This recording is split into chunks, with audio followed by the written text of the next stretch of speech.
బాలీవుడ్ నటుడు అమీర్ ఖాన్ మాజీ సతీమణి కిరణ్ రావు దర్శకత్వంలో వచ్చిన సినిమా లాపతా లేడీస్ చిన్న సినిమాగా విడుదలై మంచి విజయం అందుకుంది. ఈ సినిమా ఇప్పుడు అరుదైన ఘనత సాధించింది. 2025 ఆస్కార్కు మన దేశం నుంచి ఎంపికైంది. ఫిలిం ఫెడరేషన్ ఆఫ్ ఇండియా ఈ విషయాన్ని అధికారికంగా ప్రకటించింది. మన దేశం తరపున ఈ సినిమా ఆస్కార్కు ఖచ్చితంగా ఎంపిక అవుతుందని ఇటీవల ఓ ఇంటర్వ్యూలో కిరణ్ రావు కామెంట్ చేసిన విషయం తెలిసిందే. 2025లో ఆస్కార్ అవార్డులో భారత్ తరపున అధికారిక ప్రవేశానికి లాపతా లేడీస్ అర్హత సాధిస్తుందని నాకు పూర్తి నమ్మకం ఉంది. ఈ సినిమా ఆస్కార్ వేదికపై మన దేశానికి ప్రాతినిధ్యం వహించాలనేది నాతో పాటు మా యూనిట్ అందరి కోరిక అని కిరణ్ రావు చెప్పారు.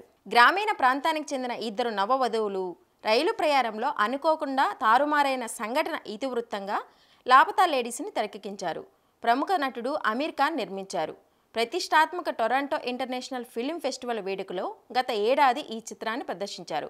సుప్రీంకోర్టు 75 ఏళ్ల వేడుకలో భాగంగా అడ్మినిస్ట్రేటివ్ భవనంలోని సి బ్లాక్ ఆడిటోరియంలో ఈ చిత్రాన్ని ప్రదర్శించారు. అలాగే Indian film festival of Melbourne అవార్డుల్లోనూ లాపతా లేడీస్ క్రిటిక్స్ చాయిస్ విభాగంలో బెస్ట్ ఫిల్మ్గా నిలిచింది.